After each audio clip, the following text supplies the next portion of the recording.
युवाओं का देश कहे जाने वाले भारत में हर वर्ष 30 लाख से ज्यादा युवा ग्रेजुएट या पोस्ट ग्रेजुएट की पढ़ाई पूरी करते हैं और ऐसे हर 3 युवा ग्रेजुएट्स में से एक बेरोजगार रह जाता है, यानी 1/3 लोग बेरोजगार रह जाते हैं। देश की आबादी के लगभग 11% यानी करीब 12 करोड़ लोगों को नौकरियों की तलाश है।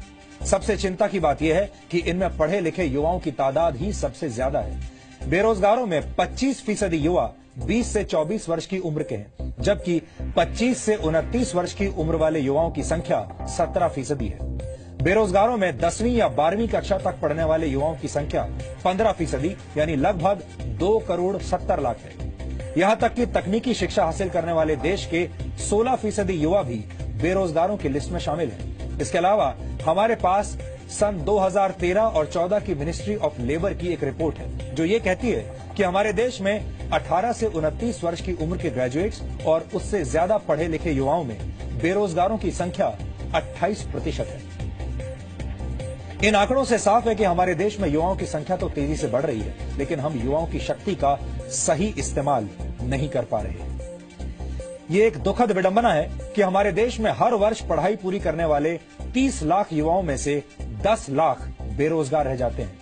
इन युवा बेरोजगारों के पास छोटी मोटी नौकरी करने का ही विकल्प बचता है, इसके अलावा कोई रास्ता नहीं होता और इनमें से ही एक विकल्प है सरकारी दफ्तर में चपरासी बन जाना। हमारे पास देश के 3 राज्यों महाराष्ट्र, गुजरात और मध्य प्रदेश से देश को चिंता में डालने वाली तस्वीरें आई हैं। इन तीनों ही राज्यों में 4वीं और 10वीं पास की योग्यता वाली नौकरी के लिए इंजीनियर्स और पीएचडी होल्डर्स अप्लाई कर रहे हैं। महाराष्ट्र में हमाल यानी बोझा ढोने वालों की नौकरी के 5 पदों के लिए 2424 उम्मीदवारों के आवेदन मिले हैं।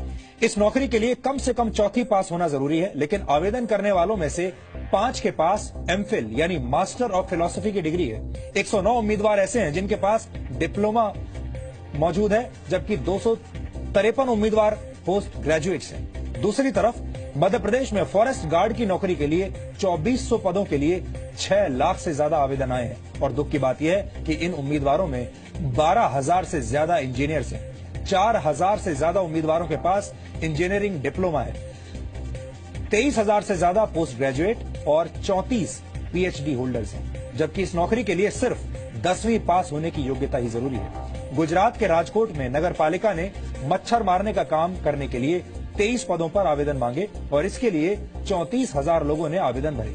यहां भी आवेदन भरने वालों में पोस्ट ग्रेजुएट्स और ग्रेजुएट्स की संख्या सबसे ज्यादा थी।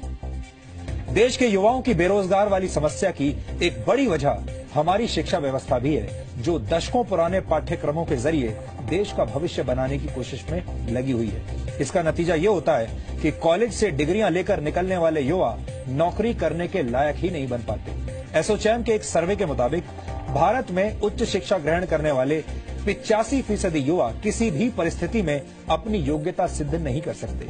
इस सर्वे में 47% शिक्षित युवा रोजगार के लिए अयोग्य माने गए, जबकि 65% युवा क्लर्क का काम भी नहीं कर सकते और कॉलेज की पढ़ाई पूरी कर चुके 97% युवा अकाउंटिंग का काम सही तरीके से नहीं कर सकते। यहां तक कि देश के उच्च शिक्षित युवाओं में से 90% को काम चलाऊ अंग्रेजी भी नहीं आती। देश में शिक्षा की गुणवत्ता का अंदाजा लगाने के लिए ये आंकड़े मददगार साबित हो सकते हैं। अब आप खुद ही सोचिए कि जब देश के पढ़े लिखे युवाओं की योग्यता का स्तर ऐसा होगा तो उन्हें कैसी नौकरी मिलेगी।